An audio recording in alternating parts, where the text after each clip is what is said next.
Okay, it appears that I am live.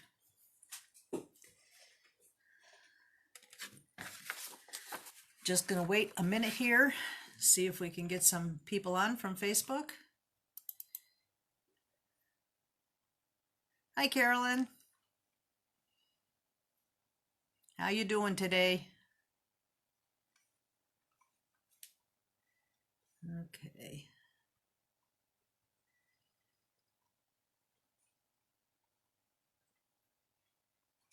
All righty here.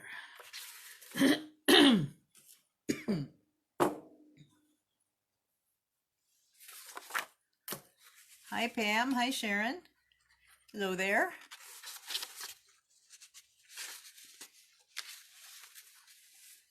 You know, since I switched the day, I didn't know if that was going to be an issue or not for a lot of people, but, you know, it had to be done. So I have to do something with my dad tomorrow, so it's not going to be a good day for doing a broadcast. So yeah, I'm doing good. I'm doing good, Carolyn. Thank you. Okay. Hi, Monica. Okay. So I'm getting all my, well, I've actually gotten all my things together, I hope. I usually forget something, but I think I've got it all. Today we're going to do some tension cuffs or bangles, bracelets, whatever you want to call them. I am using 10 gauge round copper wire for this. I got this through Rio, and it just comes in a coil like this, not on a spool, it's just on a coil. I can't remember if I had a choice of how many feet or if it was just so many feet in a coil, but it's a good size for these little tension cuffs. So you probably could go a little thicker, maybe an 8, but it depends on the type of cuff that you're making. So sometimes when you have to make a loop and you've got thick wire like that, it makes it a little bit more difficult to accomplish. So what we need for this project is, let me turn the camera down just a bit. I have a pair of heavy-duty flush wire cutters.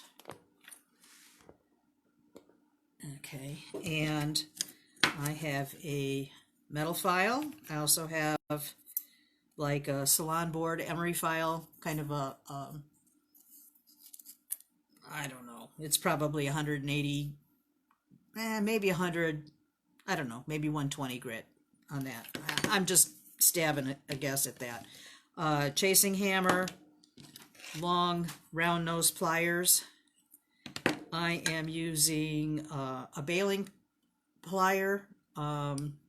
If you have a wrap and tap, the smaller size, that's a good size for the project. You'll need a couple of flat nose pliers. And what else? You need all your solder gear. So your solder brick or what board or whatever you solder on, you know, and all that stuff. You need a rawhide hammer. I am also using a steel bracelet mandrel. This is pretty handy to have for a variety of different projects. I am also using solder paste on this project, but you don't have to use that. You can use regular wire solder or sheet solder. I just find that sometimes using the paste solder is easier for me to hold things in place, but I know some people aren't fans of that, so you know, you use whatever's comfortable. Just make sure that you have good ventilation if you are using a paste solder. Hello, Ruth Ann. Okay, so you know, just the standard soldering stuff, and you need a quench bowl, you need pickle. Okay, for the first one I'm going to do is what I refer to as an eye an eye bangle or eye tension bracelet, eye loop tension bangle. Boy, I can't even say that once. Could you imagine saying that 3 times fast? Okay. Anyway, so that's the first one I'm going to do, and then the second one is going to have. Oh, I forgot to bring my little samples here. The second one I'm going to do is, this is just a 1.5 inch round copper disc that I used a pancake die to cut the disc, and I'm using an impression plate. I used an impression plate die for that, for the texture on that. And this is the eye loop tension bangle that I mangled up trying to spit those words out. That's the first one we're going to make today. This is not patinaed, this one is. And then this one I just threw up here for, just so that you can see that you can put different centerpieces in your bangles, whatever you want to do. The butterfly itself, I'm not doing this today. This will be another demo, a riveted butterfly demo at some point in the future. And but it looks nice on the tension cuff or tension bangle. I can see I'm already going to have a mental block with the name of this project, so it just goes with the territory. Okay, so and what I was saying about this is made with 10 gauge wire, and you have to form this loop. So when you get into the thicker wires, it's just harder to bend. Although I did anneal the wire, which helps.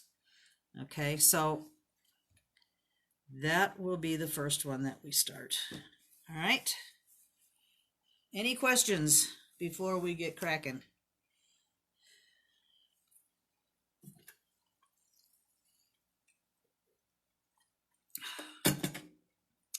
Okay.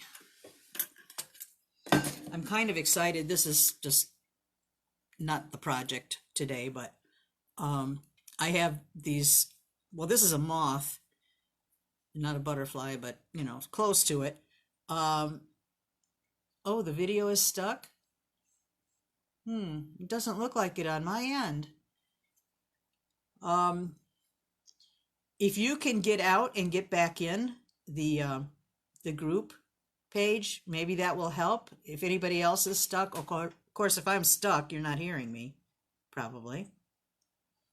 But I've always been told that if you get out of the group page and then come back in, usually it's fine. Hi, Paula. Okay, you guys are doing all right? Okay, good, good, good. Yeah, I don't see anything wrong on my laptop, so that makes me think that you need to jump out and then come back in. Okay, as I was saying, I've got this moth that I etched on a piece of copper, and I ordered a pancake die from Dar Shelton so that I can make these and cut them out very easily after I etch a batch of them. And I thought those would be cute for the tension bangles as well. So we'll be discussing that in the future along with the other butterfly for the tension bracelet. Okay, guys. All right, so the first thing you need to do is, now sizing things is difficult for me to tell you what sizes you need for stuff because I'm kind of bad about measuring things and figuring things out math-wise, as far as, you know, if you have this size wrist, you need this size or this much copper or wire or whatever. But what I know is that for myself, I have about a 7.25 inch wrist, something like that. And I cut my wire to 9 inches because you've got to have a little clearance, a little slack to be able to put it on and to hook it. And so I'm going with 9 inches for mine, but you may, I would rather err on the larger size than on too small. So, you know, if you have a larger wrist, at any rate, I would rather cut a longer piece than a shorter piece, because you can always chop off a little piece if you find that your wire or your bangle is going to be too big. So that's just kind of how I think about that. So if you have a better solution to figure those things out, I would say go with that. But for my demonstration, I'm going to cut a 9-inch piece of wire, and then it'll be different for the other one, but we'll work at one at a time here. So I'm going to cut 9 inches off. I'm going to flush cut it right here, and then I'm going to anneal it, which I will raise the camera up and over a little bit. And if I don't catch anything else on fire, we'll be good. Because like I told you guys many times before, this is not my normal workstation. I kind of haul everything over to this one area so that so I can have everything in one place. All right, so I'm going to use for the copper, you need a stronger torch. So a creme brulee torch is not the thing to use for this, unless you have maybe two, one in each hand. That might work, but you generally need a lot more heat for copper. So I'm going to just anneal this piece.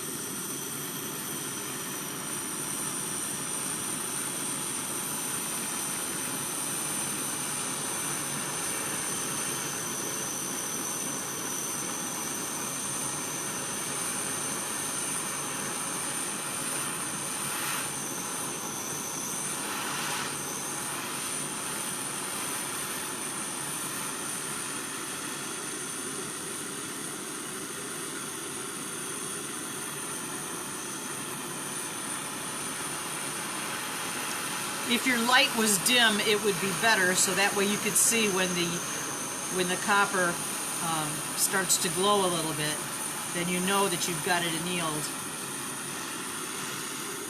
But when you have the lights on, it's a little bit harder to tell. But for me, it's too much of a pain to get up and go to the light switch, so. But this gets it nice and soft. And much easier to work with. Okay, so I've got my utility pliers here that I'm going to pick up my wire, and I've got my quench water right next to that. You heard that little sizzle. Okay. So it's nice and soft now and easy to work with. All right, I'll move this out of the way. And the next thing I'm going to do, let's see here. I'm going to file the ends just a little bit flat. I could have done that before I annealed it, but I am just going to do this a little bit.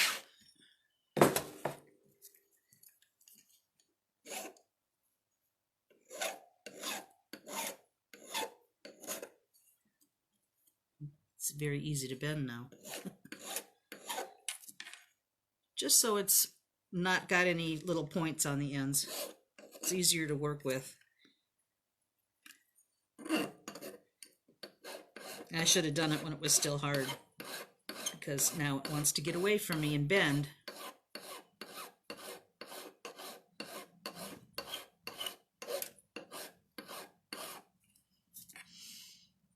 Okay.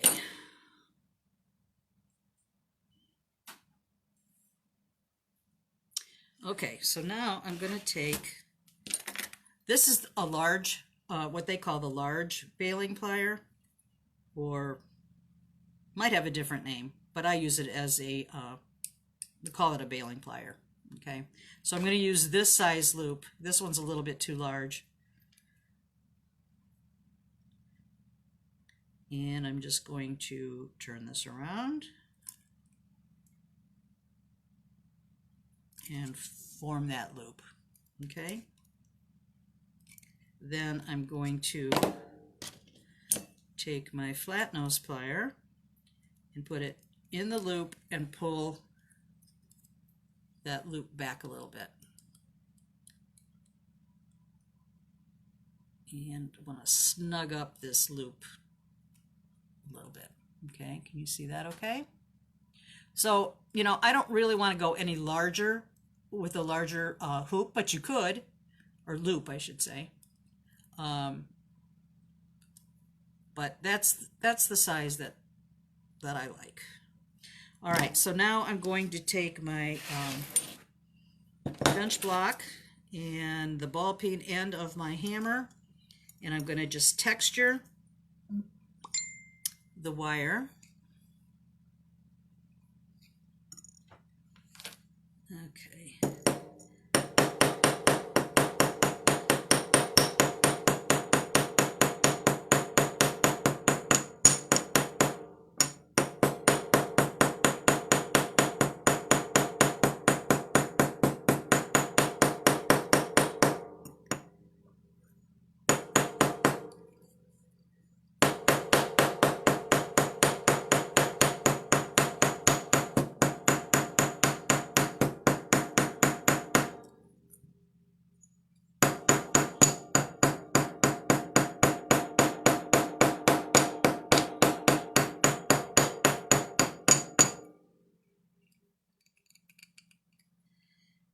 And then I'm going to flatten. It gets kind of bent up while you're hammering a little bit. All right, let's see here.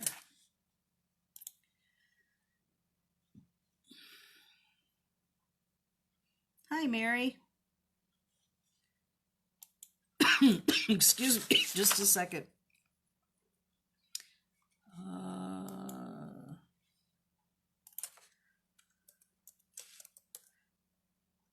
Sorry.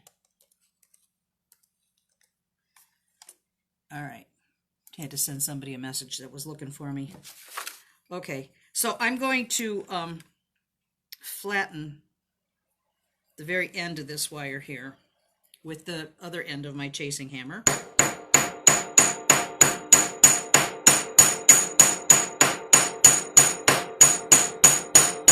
And I'm really pounding it, if you can't tell. And I want to say it's probably, you need a good 1/2 inch, maybe a little bit more on that end. Okay.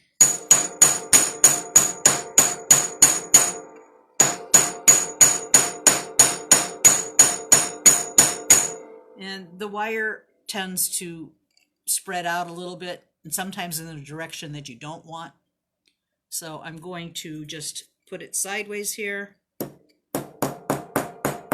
and just try to straighten it out a little bit as best I can. But you want a nice flat piece, because this piece has to go inside this end over here, and you want to not have this end of the wire so thick that it won't go through this loop. And as we get to that part, I'll show you that. You'll see what I mean. Now, the ends are jagged on here. If it doesn't bother you, you can leave it like this, or you can file it and smooth it, round it out a little bit. I like to do that. I like it to look a little bit nicer, so I might just hit it just a little bit more. Okay, and now I'm going to take my file and I'm going to round out these edges a little bit.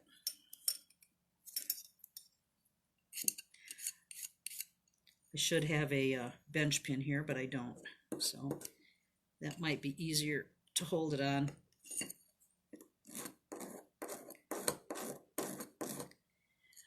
A lot of the stuff I do is kind of half-assed, but I'll tell you, I tend to have some good success with it anyway, so I don't want you to form bad habits, but, you know, so this is just what I do, but you can choose to do it however you want. You could also, if you have a flex shaft or a Dremel and some little smoothing discs, you could hit it on there and make short work of filing this. It'd probably be best to have my arm stationary, but I don't know. I'm finding that this is working out okay for me. So I just want it a little bit rounded, no sharp edges, because that's important.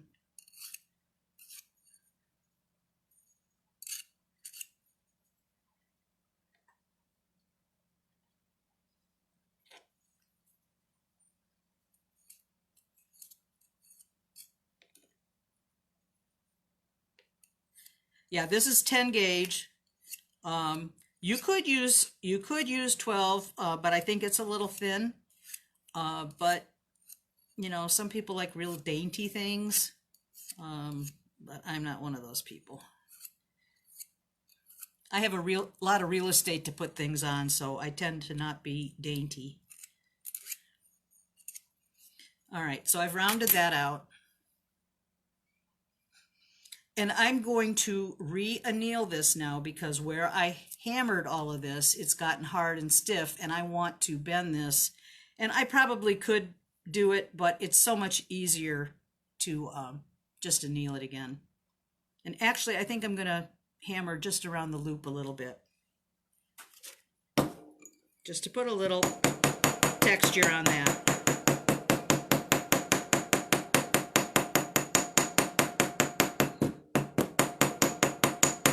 Of course, when you do that, your loop comes open a little bit, but you can just easily put it back in place with your pliers.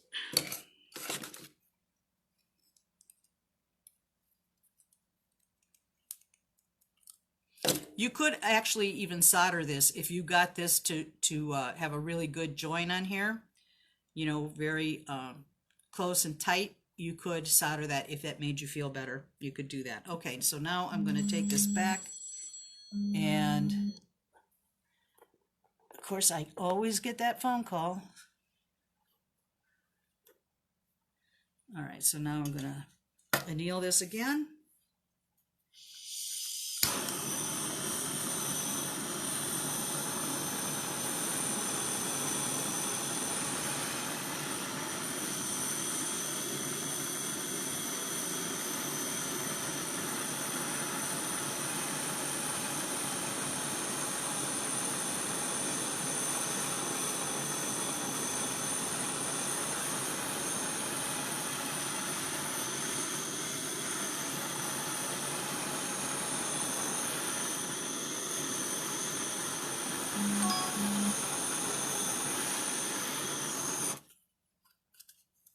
Okay, get my utility pliers.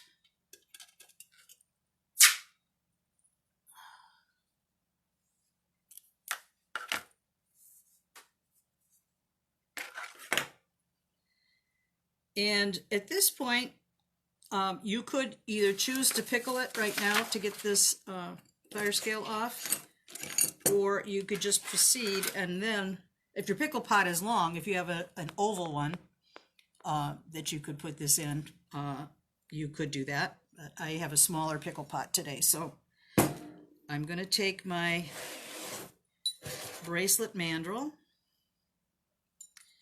and just kind of wrap this around.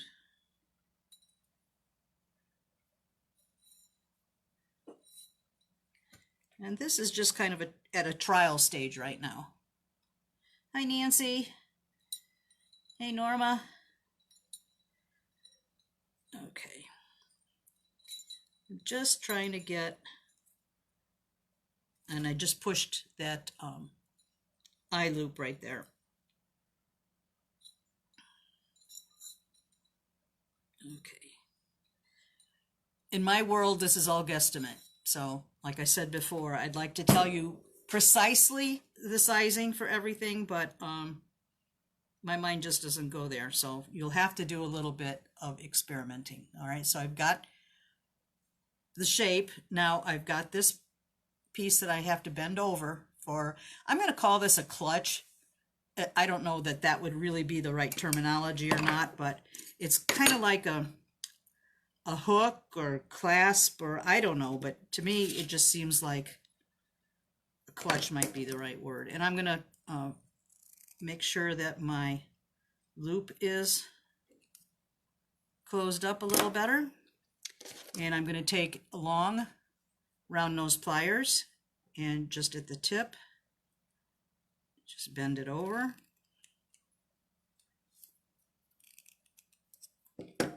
And then I want to make sure that that's going to fit through the eye.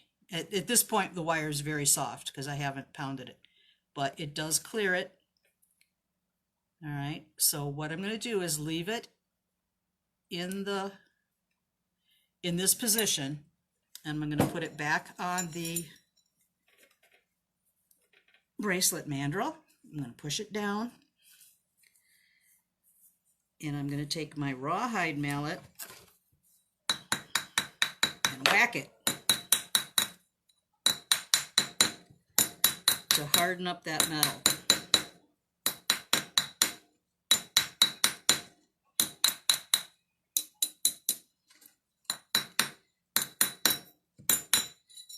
And turn it over and whack it on this side too.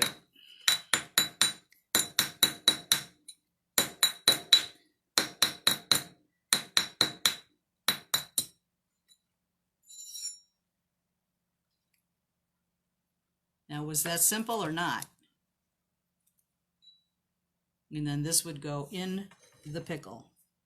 Can you use an oval mandrel? Tammy, I don't have one, so I've never tried, but I don't see why not. I would think that that would work just as well.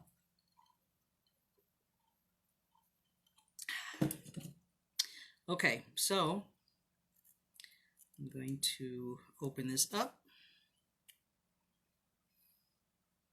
And it's got some good tension on it. But when you put it on, you have to open it up a little bit more. So let me take this off. No, and I'll leave it on. So I'll just put it in my wrist here. Ooh, I really mangled that. I twisted it while I was doing that.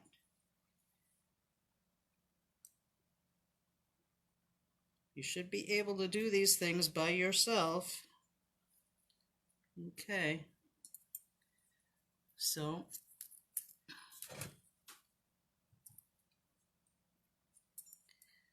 you can also, I'm going to fix this up a little bit.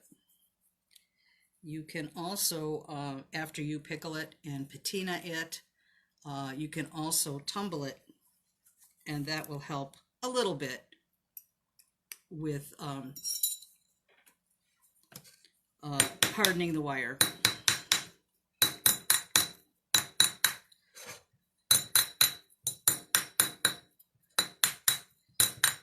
So, you know, for me, this size worked fine. I added 2 inches to my wrist. Will it work for everybody? I'm not certain, but I would hope so. You can also add little charms to these if you like, or just wear them like this, wear several of them like that. I'm going to put this, maybe I should have made that hook a little bit larger. I don't know. I mean, basically, guys, this is just, you know, a demo to show you what can be done. And you can futz around with it a little bit more if you like. But, you know, it's on. It seems stable. And I like it. I don't know. It's easy. Okay, so I'm going to go ahead and put this in the pickle. Watch me struggle. I'm not really struggling, but I'm just trying to figure out if I need to make that hook a little bit longer or not. but I don't think so. I don't think that's going to pop off or come off on you on its own. So, okay, flip that up. Yeah, there's no ifs, ands, or buts about, you're going to distort it a little bit. But if you have a bracelet mandrel, I mean, that really didn't take it out of shape doing that. But you can always hit it back on your mandrel if it gets misshapen. Okay. All right. So that's number one. I'm going to put this in the pickle now. Everything's a long stretch. Okay. That'll get all the crud off of there. We'll get back to just finishing that up in a little bit. Okay. And I took pictures of the process also, so you can refer to that and the video if you choose to make this project. When I was first deciding on the demo, I wasn't sure I was going to show about soldering any pieces on like a focal. I was just going to basically do just the tension part, but then I wanted to see when I first did the butterfly, there's things that you have to take into consideration. When I soldered the rings on the butterfly, I should have put the rings just out a little bit further. These are set in a little bit too much, and it makes I had to file a little bit on the inside of the butterfly wings so that I could get the clasp on and off. And had I just nudged it up just a little bit further out, I would have had more clearance. So that's something to keep in mind when you're doing this. But, I'm just trying to show things as I go along. It's not necessarily, like I've made a gazillion of them, because I haven't. But each time you make something, you learn a little bit of something. So, okay. So keep that in mind when you're positioning where you're going to put your solder your jump rings on. Okay. So this is the back of this piece. So I just soldered them out a little bit further. And then the one piece, you attach and close this loop on this side, and then the other one is open that you can close it with your little latch there. Okay. I would think in brass these would be really nice too. Brass is a little bit harder, so that might be nice to try that. Okay, so I cut a 1.5 inch disc, and I'm going to dap this before I put my jump rings on. What size are my jump rings? They are the ones that I'm using for this project. These are 8.5 millimeters, and I want to say they're probably 16 gauge wire.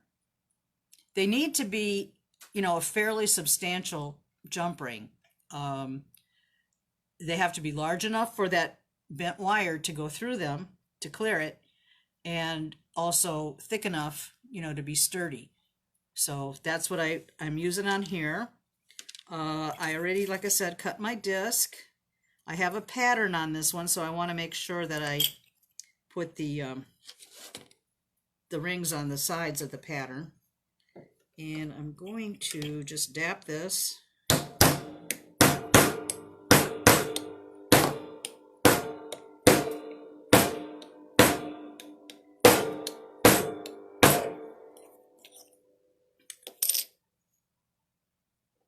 When I dap, I always start in the middle of the bowl. This is my way of doing it. I don't know if everybody does it like that or not, but I tap it in the middle of the bowl a few times, and then I kind of walk it around, is what I call, and go hit it all the way around the sides, to give an even curve. And then I lay it down on the table to see if it doesn't wobble, or, that it's all level. Okay. So I've got, I don't need a real deep curve. This is enough. I could go a little more, but this is, well, maybe I will just a little more.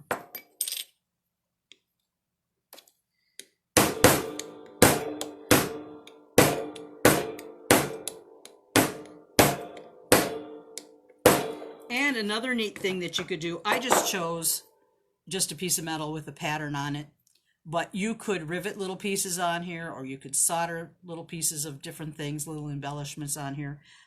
You really could do a lot of different things. It just depends on how you want to design your piece, or just leave it simple. I'm leaving it simple. All right, so I am going to get my solder stuff set up, because soldering the rings on an angle is a little bit of a challenge, and I'm going to use my third hand to help hold the disc in place. All right, so I want to, where's my marker? I've got my pattern in the right orientation, so I want my jump rings. I'm going to mark where I want to put them. And here again, there's no scientific method for me. It's just eyeballing their placement. Okay, so I just put two little Sharpie marks on either end of where I'm going to attach the jump ring. And make sure that your jump rings are closed nice and tightly and that they're flat. I did close these before, but just want to make sure I'm wiggling them together while I'm kind of pushing inward a little, just to make sure they're closed nice and tight. And I want that seam to be part of what gets soldered on so that it is no longer open. So I'm going to attach the bowl. You can see the disc, I should say. I'm attaching the disc to the third hand just to kind of hold it up, so that way I can place my jump ring on the area that I need soldered. Get these things out of the way before I catch everything on fire. And I have my hummingbird, which I think in the last video I neglected to use. I mentioned it and put it in the notes, but I neglected to use it for whatever reason. And where's my solder? Oh, here it is. So that was confusing a little bit to some people. All right, so I'm going to solder. I'm going to put a little bit of solder paste on the ring.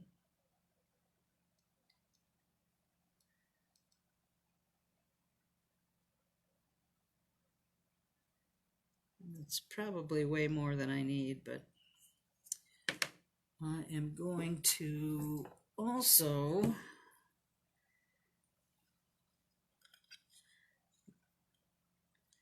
lay that down, and then I'm going to put my hummingbird on top of this just to hold that ring in place while I'm soldering so that it doesn't tip backwards.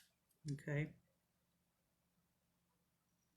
then I'm going to just hit it with a little shot of flux, although I know you don't need it for solder paste, but I like to use a little bit anyway, just for a little extra insurance.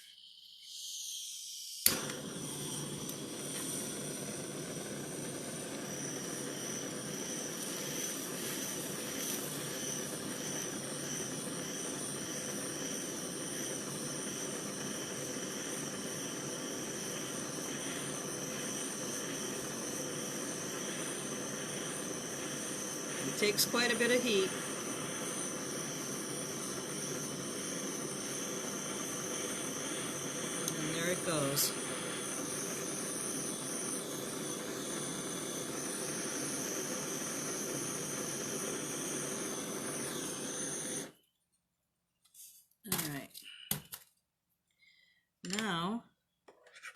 stuff is hot, so you gotta be careful. I put that on my bench block to cool it off faster. Sometimes these little clips get hot too, so you have to be careful. Test everything out before you touch it. All right, I'm going to quench this.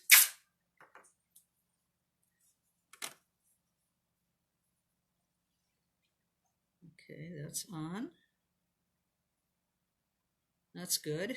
Now, if you have time, and you should probably pickle this and get this all cleaned off. But as you've seen me do before, just to save time while we're doing the demo, I am going to just knock this off with a coarse wheel.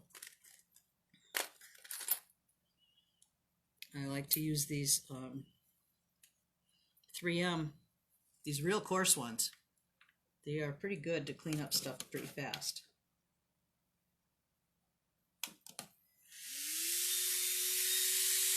So I'm just going to clean this area just to get that fire scale off. Just to clean the copper so that I can have a successful solder on this side.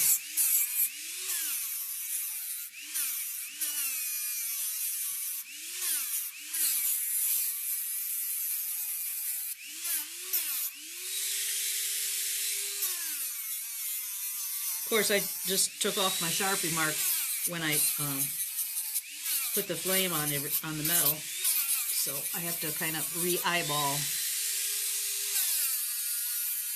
What gauge is my disc? Like this, Ruth Ann? I don't know. This is the green 3M. I don't have the part number in front of me, but these are the most aggressive. These are like real thick ones. But I'll see if I can get that information if that's what you mean. All right, so I've got that cleaned off right here. You can see it's shiny. All right, and I'm going to reposition this. Now remember, it's hot.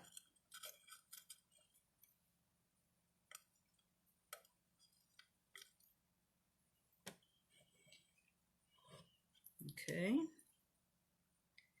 And put my flux on where the split is. That's closed so tight I can't hardly even see where that is. There it is. Okay. That way you don't have to worry about it opening up, because it should not open up when you're wearing it and potentially cause you to lose your piece. Oh, the copper disc? The copper disc is a 1.5, but you can probably use any size. You just have to factor in how much of your wire that you're going to need for the tension bangle. So, you know, if you go wider, I based this one, when I cut my wire, I based this one on 6 inches. I'm going to cut my wire 6 inches for this one. And that takes into account the size here. But, you know, you can change that according to what you're going to put in the center. Okay, so I'm going to lay that ring down. And I've got another butterfly here. That's cool. And actually, I think what I want to do is move this over a little bit more so I can get the butterfly on here all the way. Where's my tweezers? And I pretty much knocked off the solder paste.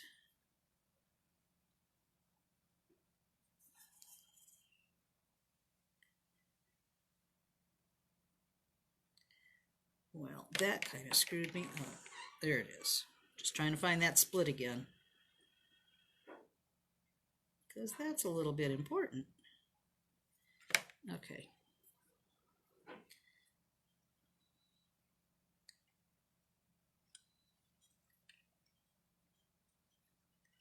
And remember not to put it too far back into your disc, so you have that clearance space.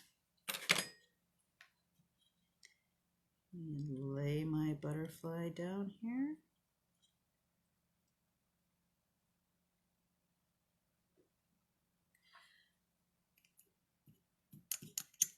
Well, this one's still hot, but it's not that bad. I'm actually going to put one on both sides because it flipped up just a little bit when I was soldering the first one. This, Ruth Ann, this is 20 gauge copper that I'm using. But you could also go thinner on that too if you wanted.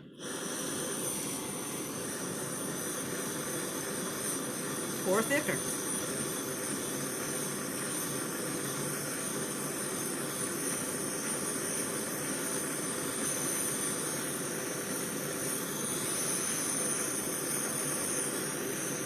You have to give it a little extra heat because these hummingbirds are kind of acting as a heat sink, and it takes away from getting the metal to the right temperature.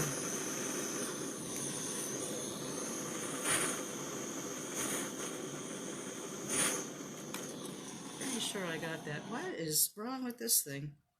It's kind of sputtering.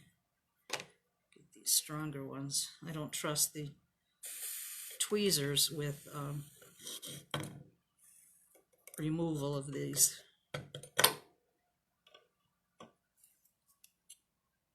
Test, it's warm but not hot.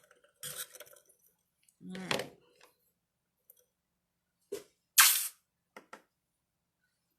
Sizzle, sizzle.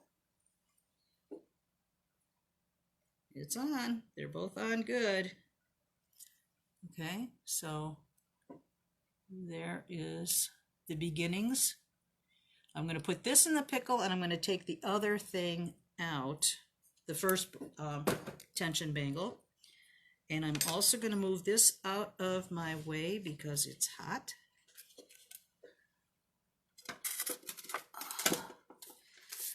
All right, so let's switch here, getting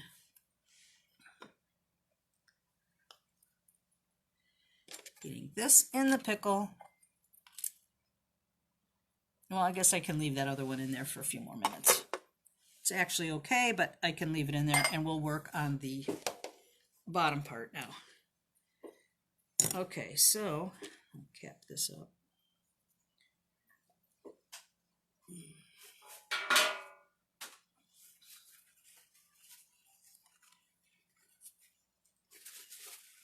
All right. Now we're going to do the bottom part. Wire, I'm going to nip off. Now for something this hard, I usually take this and go under the table and cut it so that way it doesn't fly up, it just kind of goes on the floor. And it's just a little harder to manipulate. All right, so clear up my crap here. So I said I'm going to cut this one 6 inches.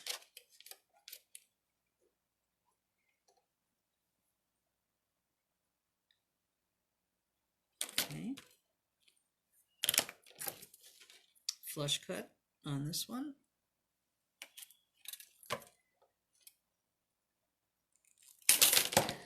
Okay. And then I'm going to file these ends right now.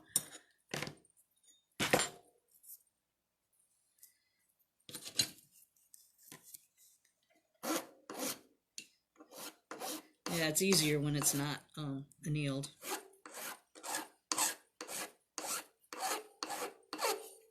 Any questions?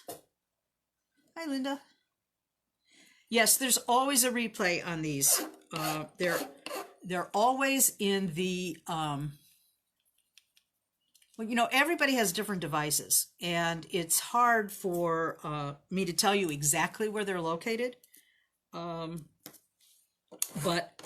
on my laptop, which I use primarily, I know a lot of people use their phones, but for this kind of stuff, I like to use my laptop and have a bigger viewing area.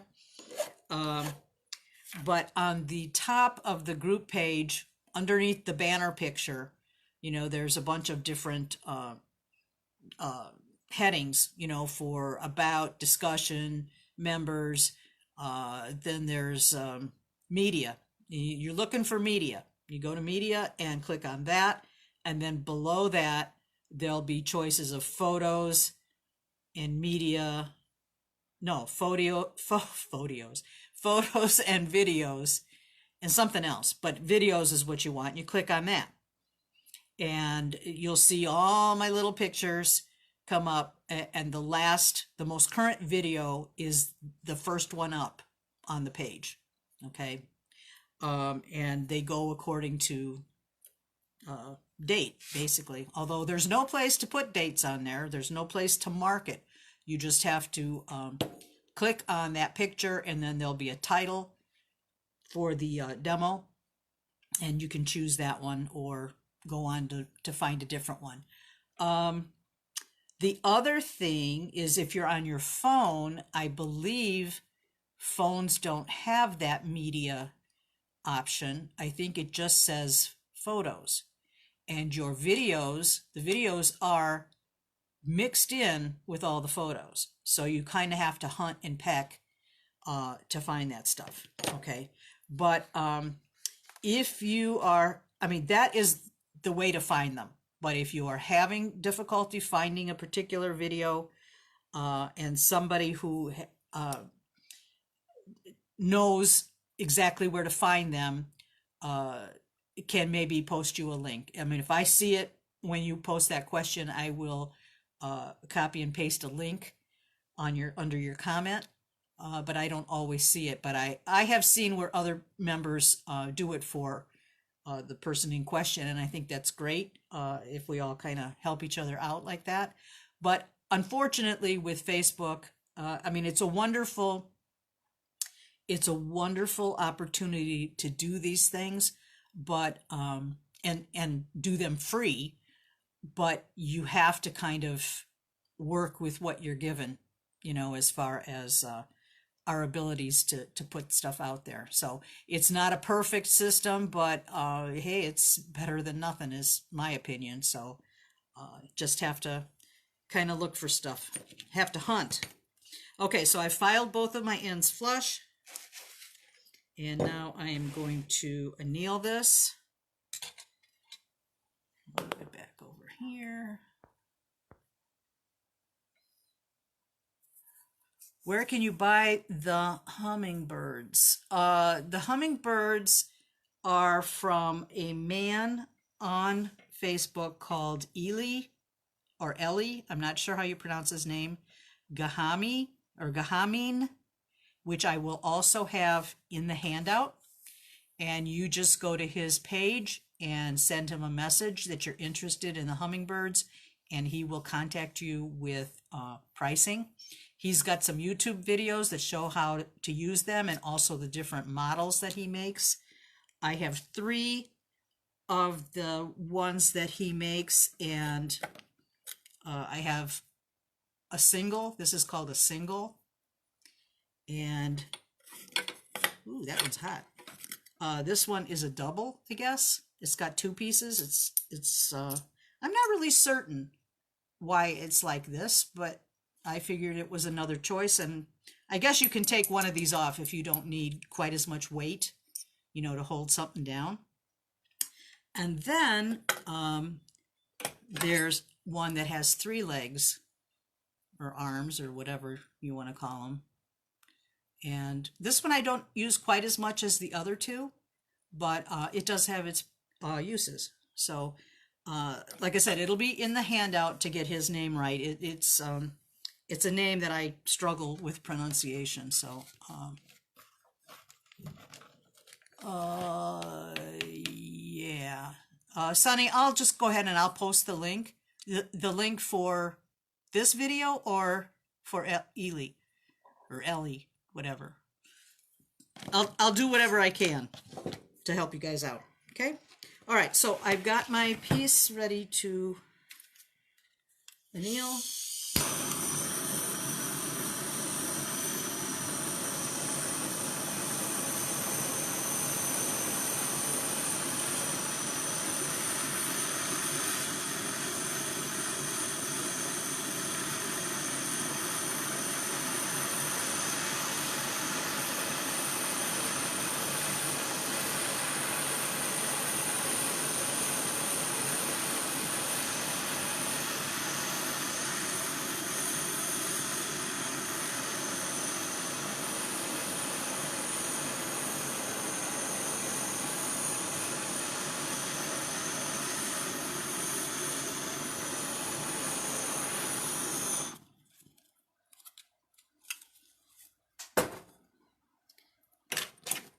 tweezers, or my pliers, I mean.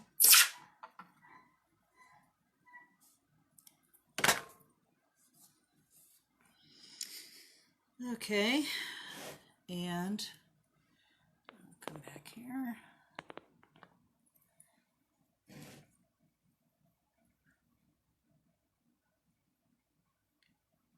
Hey, Connie. Oh, thanks for posting.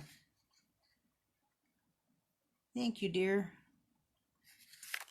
Okay, so let's see here. Okay, so I'm going to get my chasing hammer again. I am going to flatten the ends, both ends on this one.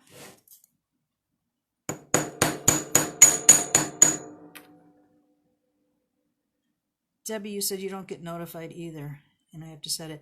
You know, I don't know why. The notifications pretty much suck, you know. I know I've signed up for notifications for a lot of different people's things, and once in a while I get notified, and most of the time not. So, you know, I don't know what the deal is for that. For the most part, I'm always here on Wednesdays at 2:30 Central Time. If you want to plug that into your calendar or whatever. Once in a while, like today, you know, I had to switch it to Tuesday because of an appointment for my dad tomorrow. But most of the time, I'd say 9 out of 10 times, it's on Wednesday, 2:30 Central. And it's always on the page, on the group page. So, you know, you may have to scroll down a little bit, but the videos are posted on the group page. It's just, you know, you may have to do a little bit of hunting. But, you know, I can't do anything about getting you notifications other than me posting in the group saying what time I'm going to be on. That's the bottom line there with me. So, yeah, and time differences are a factor, you know, they are, but you just have to remember the time is Central Time for me. So you're going to either be 2 hours before or 2 hours after or something like that. It's I'm not sure, but I think they're all in 2 hour differences. There might be some places that are just an hour different. I don't know. Okay, so I'm going to hammer flat the two ends. Hold your chasing hammer on the ball part, the bulb end here for better leverage.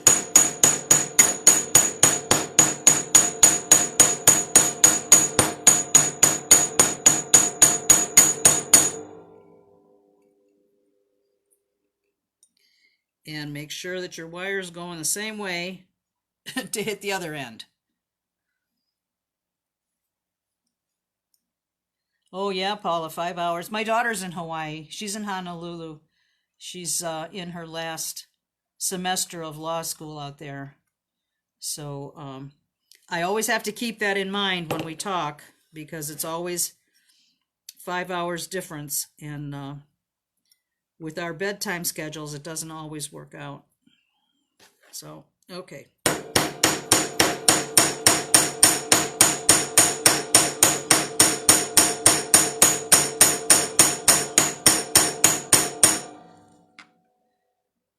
Okay, and now I'm going to file these edges. Well, actually, what I want to do before that is I'm going to texture the body of this too. You could actually hit these with design stamps too if you wanted. It's really up to you. You're only going to get a small portion of the design from a design stamp, but really you're just looking at it from a texture standpoint. More so than an actual design. So, okay.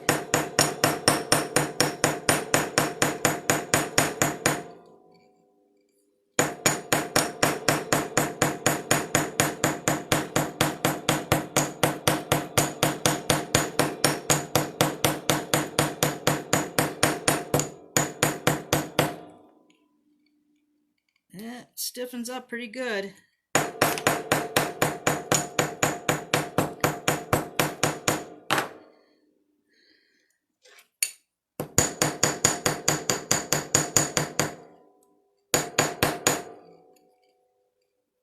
Might as well texture those little end flaps.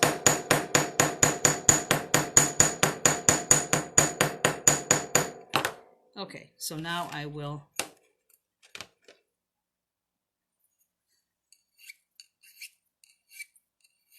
smooth these edges.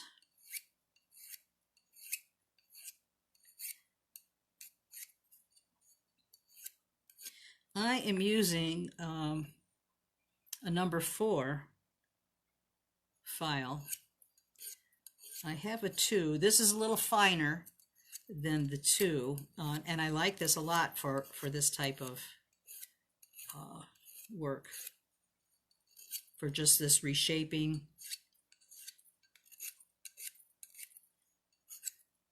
But if you didn't have that, you could use one of these emery boards as well.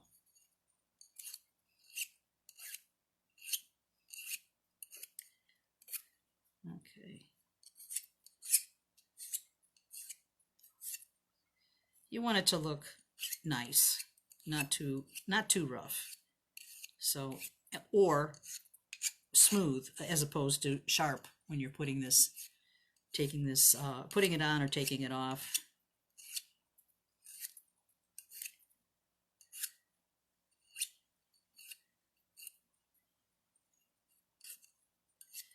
Then I am going to anneal this one more time and shape it, and then I'll take the stuff out of the pickle. We'll clean it up.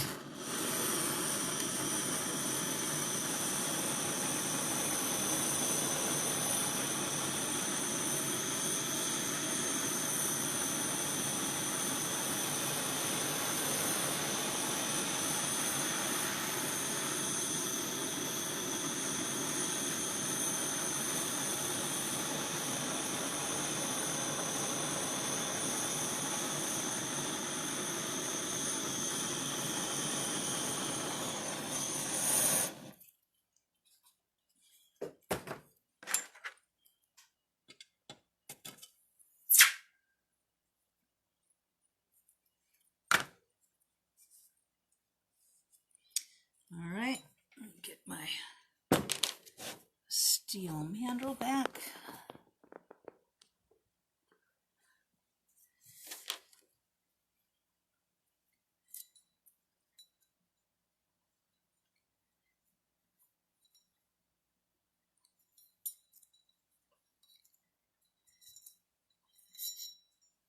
Okay, there's a nice smooth shape. And I'm going to get my round nose pliers again and just roll this away from me. And this end, I'm not going to do yet. Okay, all right, I'm going to take the other stuff. All right, so this is what I've got right now, and then this is going to go in the pickle.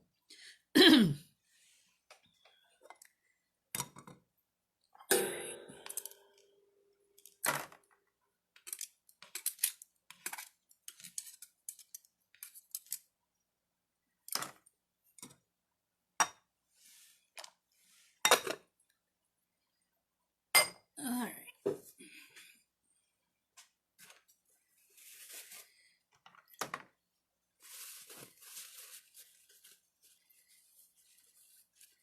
This is the eye loop tension bracelet.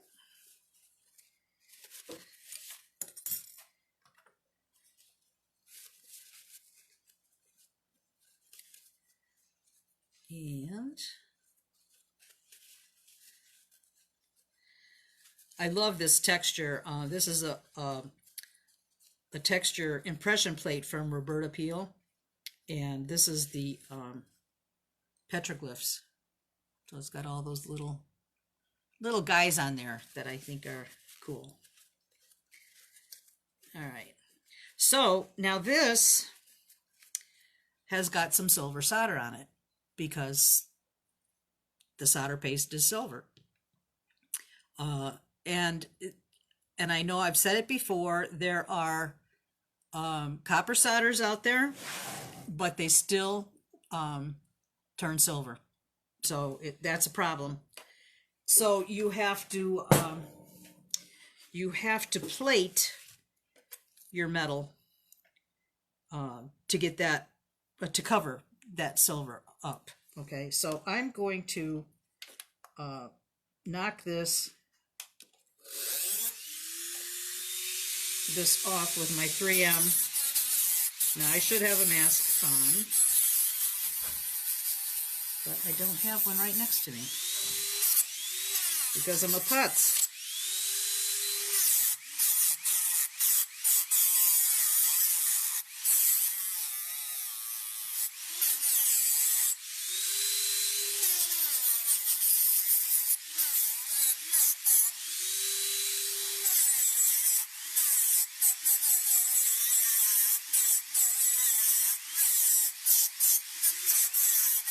It's crying.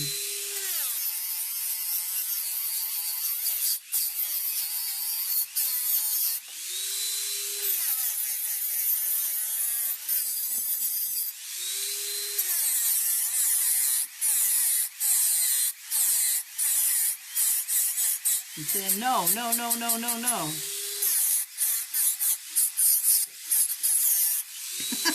I'm cracking myself up.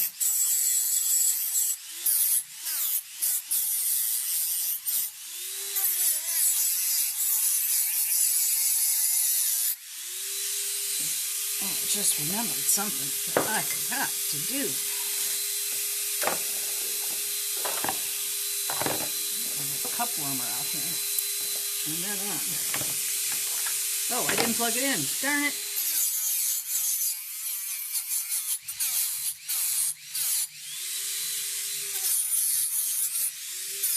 Alright, so that gets some of it off, but not entirely. Alright, I need to plug in my cup warmer because I forgot to do that. So excuse me just one moment.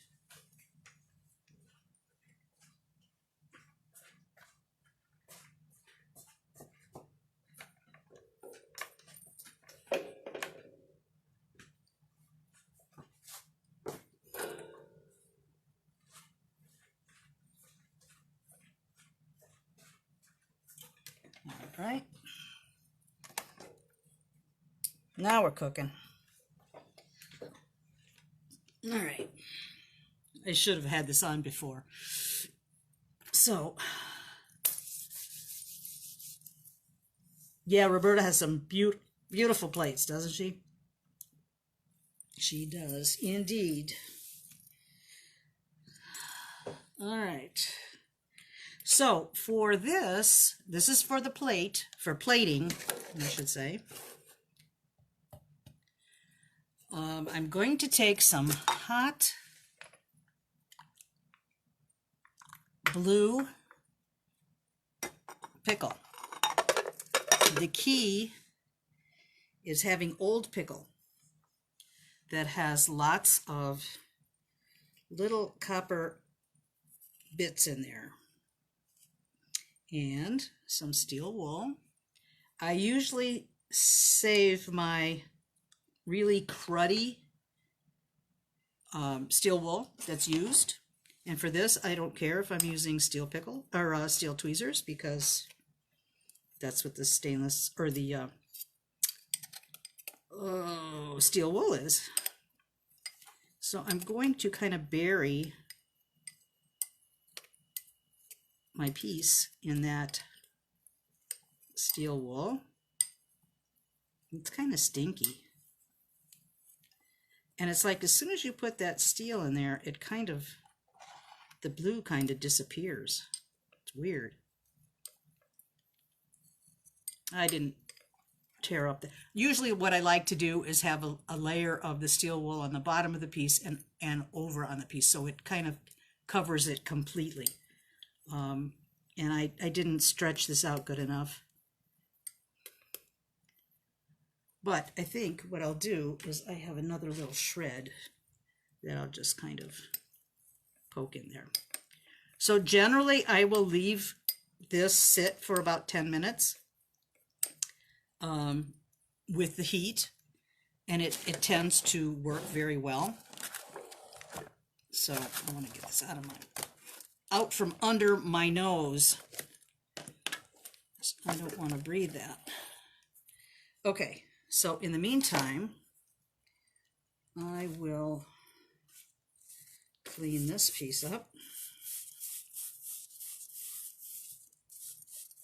There's always a little bit of residue after you take a piece out of the pickle pot that you should take off. And I generally, well, I always use 4-0, that's 4 zeros, steel wool. That is a very fine, it's probably the finest that I'm aware of anyway, steel wool. And you knock that stuff off. Okay. So now all I have to do is put this in the liver of sulfur, and it would be done. But you could leave it shiny too if you like shiny. And like I said earlier, I think brass or bronze would really be cute with these as well. And sterling too, if you wanted to go with sterling. You know, you don't always have to use copper. I use it just for to keep my expenses down. But there are, and also in demos I have to work in copper. But there are pieces that I like to do in silver. So you might need to tweak it a little like I just did, just so that it lays well. But that's pretty simple. Where do I buy the 4-0 steel wool? Some hardware stores will carry it. There used to be a Sears hardware store, but that's closed up quite a while ago. But actually, and I could always find it there, but I couldn't find it like at some of the other home improvement stores. But short answer is Amazon. You can find it on Amazon. So I'll have that in the, I have to add that, and I want to make sure, I'm going to put this right here because my little pea brain will forget about that before I send this out. So we want to do steel wool and Ely, or Ellie, put that on there. Was there something else? Oh, I should probably put these cutters in case you are interested in these. These I got on, well, I think I got these originally from Eurotool, but I believe they sell these on Amazon as well. So I'll put that down there as resources. You don't have to have those just because I have them. I mean, you can use other wire cutters, but these have a flush cut on them, which is really nice, and they're not too heavy, and they cut well. They cut really well. So, okay, so was there anything else? You can find the 4-0 at Walmart? Oh, good, Tammy, I didn't know that. Yeah, Ruth, Amazon is wonderful. Not for everything, and some things tend to be more expensive, but for convenience sake, a lot of times that's worth it. So, yeah, I don't think there's anything else. I've got the steel mandrel I got from Rio Grande, and the solder paste. So, if there's something else you want to know where I got something from, the bracelet, Debbie, is 12 gauge wire. I bought this from Rio, and it just comes on a coiled like this. I bought some 8, and I bought some 10 and some 12 because they each have good purposes. So, and copper is really relatively inexpensive. So, so that's nice to have on hand. It's nice to have, you know, if you can do it, it's nice to have a variety of things on hand because you can go right to the project. You don't have to wait. I hate waiting. Okay, All right, so that's this. I will patina them all at the same time. Let's check on the other bracelet part in the pickle. That looks okay. I'll clean that off. I'm giving the other piece in the plating solution a little more time. Well, this isn't as clean as it should be yet, but I can probably knock that off. Yeah, waiting is a problem. Every day, my husband and I have this routine now that we're retired. We sit in the living room, which faces the street, and we're on our computers or doing whatever we're doing, and we see the UPS guy going down the road. And both of us, I mean, it's sad. Both of us, we whine. It's like, no, they passed us up today. We're just so spoiled.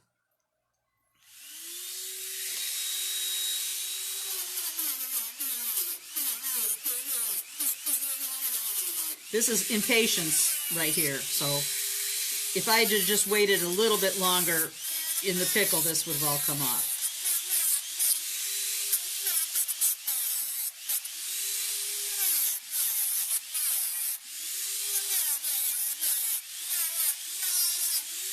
Ow, that was my finger.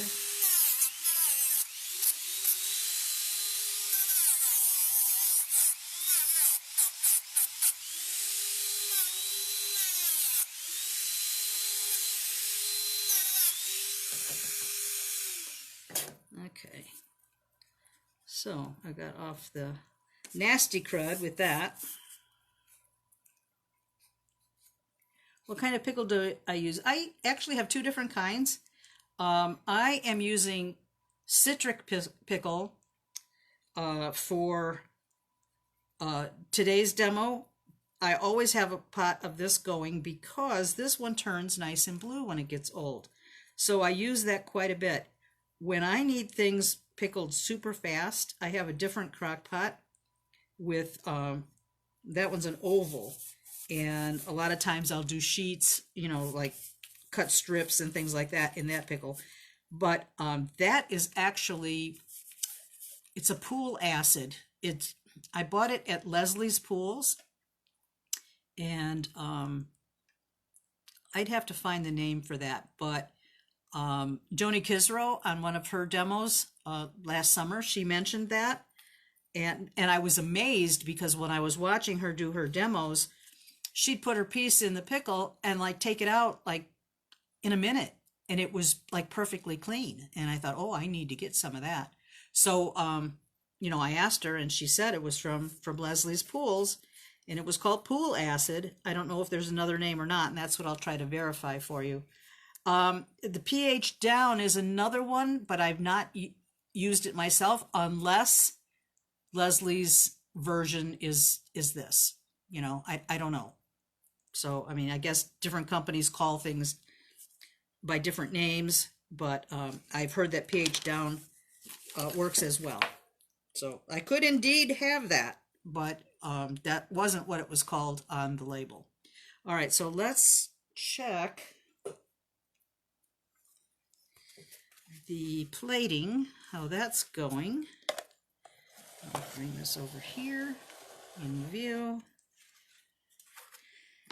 And I would normally let this sit a little bit longer, but even in this length of time, if you can see, it has covered up the silver real well. So that is a nice option, or a nice problem solve for using silver solder on copper. I'm going to turn that off. But that, between the pickle and the steel wool combination, that is really stinky. All right.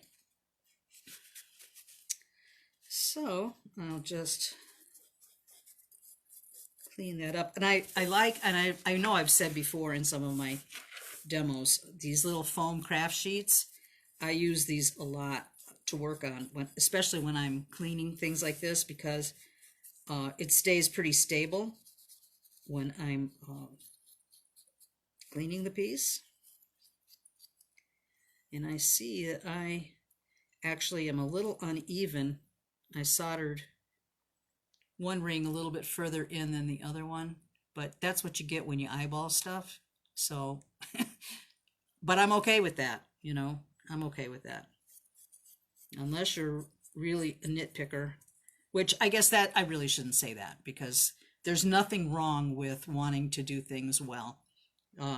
And I would say try to do your best on everything that you do.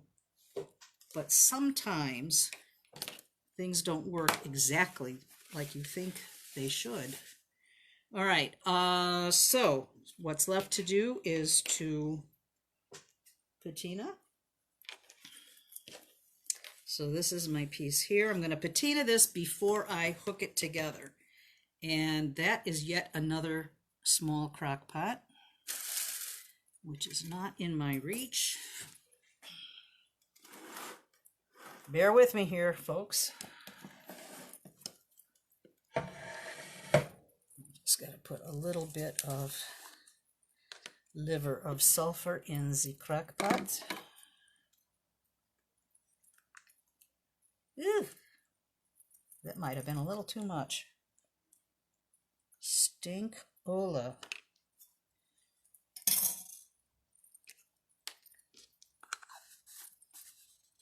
I like this liver of sulfur gel. XL gel. XL gel. All right, where are my tweezers?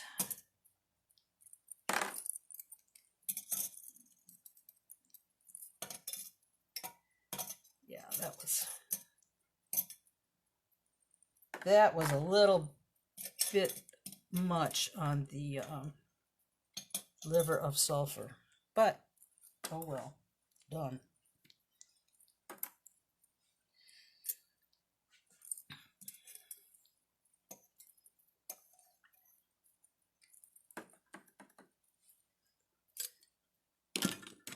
Cover that back up so I don't have to smell that nasty stuff.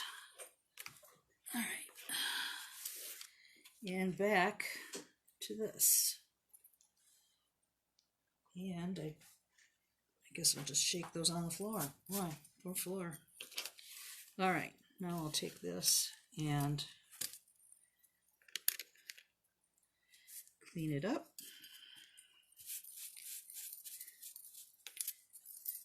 Oh, I should have put gloves on. I hate when I forget that. Then my hands pay the price.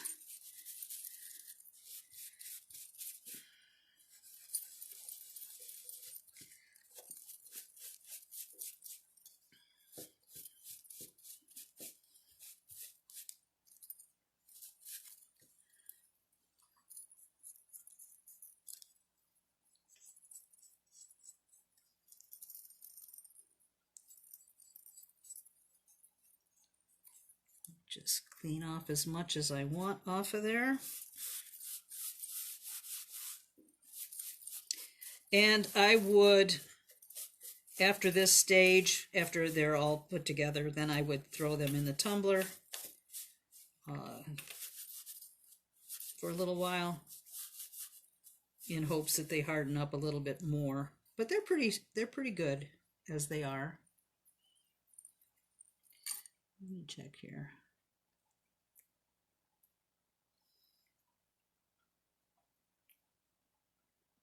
Okay. Oh yeah, that was something I was going to check. Did I put that down here? I don't know now. No, I didn't. For the pool acid, I wanted to mark that down for the references. Pool acid. Okay. All right.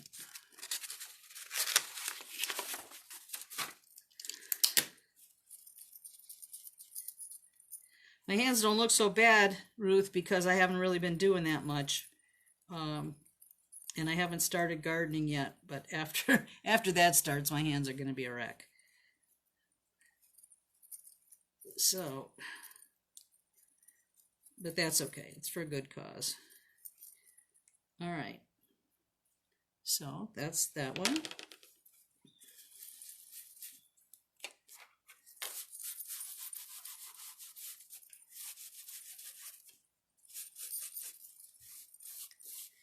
And, you know, like I said before, sometimes it's a little trial and error to get the proper fit.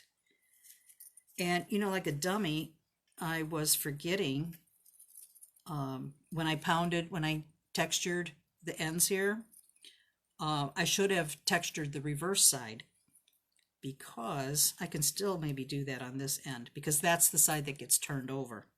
So that would make more sense. Because what I hammered was, it's going to be underneath. So there you go. It wouldn't be a demo if I didn't flub something up. But this is minor in the world of flub ups. All right, let me see if I can get in there with this.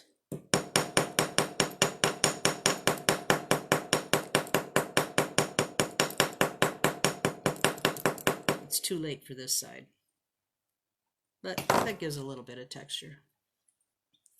Okay, so now I'm going to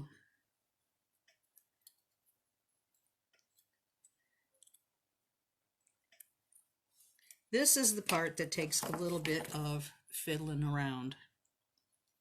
And I am going to take this and roll it till it almost touches, like that. And then I'm going to slip this side on.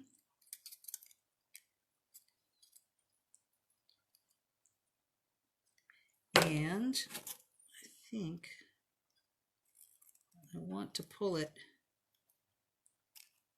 with the flat nose rather than the curved, because I don't want to dent. Well, maybe I need to do that a little bit more.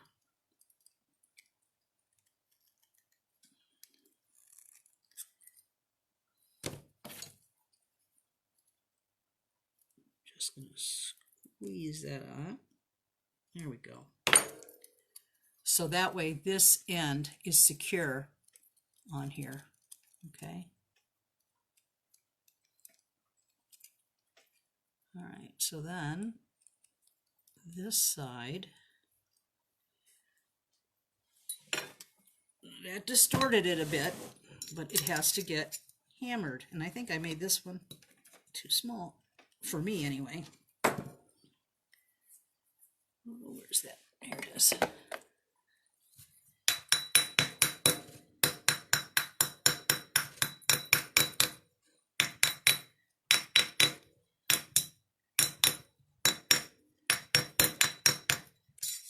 Turn it over.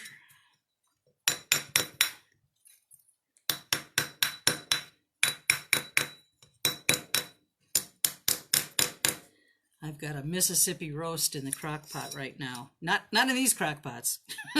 In the crock pot upstairs. Crock pots are wonderful. We haven't had Mississippi roast in over a year. And the smells in this house are wonderful. All right, so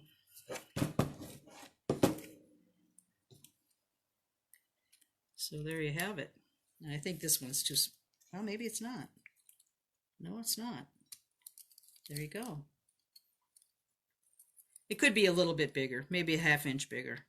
I don't like things stuck to me. So there you go. Now it's going to go in the tumbler. And that's easy enough. What say you? I think it's an easy project. You know, it doesn't take all that long from start to finish. This was for 2 pieces.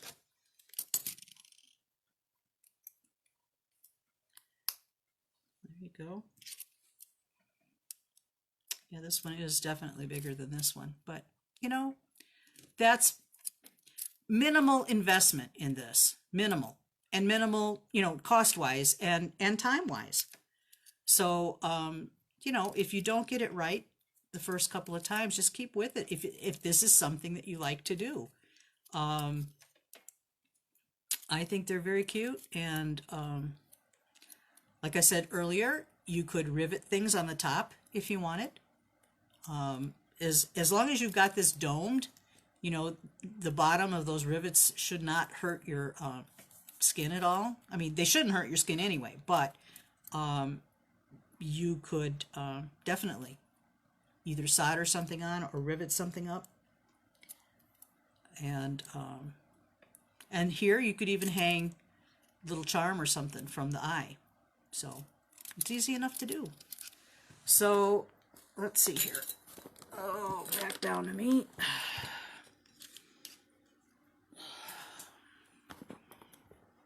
All right. If this doesn't pop out of the holder, we're good. All right. So yeah, I mean, if you do them, I will update that handout. I'm just going to add those other resources on there that I forgot to put on there.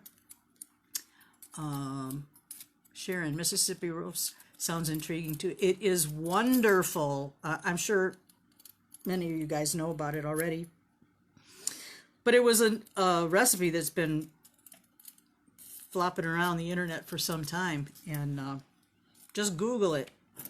And it's a very simple yet very delicious dinner if you eat meat. Okay, well, I hope you guys enjoyed it. I hope you... Would I share my recipe? Sure, I will. There's a couple recipes that I've seen a little bit different, so I'll send you the one that I use that I really like. And I made just one modification. It calls for like a whole stick of butter on the roast, and I put a half in. Sometimes even just a quarter, just because that's a lot of fat.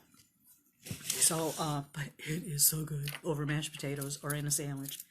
And you can see I've plumped out in the last 6 months. So hopefully when I get my stress level back under control, I'll get back on the wagon. But for right now, the near future is not looking too good.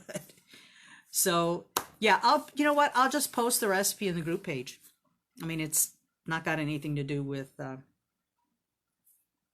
what we do here, but hey, we got to eat too. So I'll do that. And then, like I said, I will post the handout in a minute, well, a few minutes.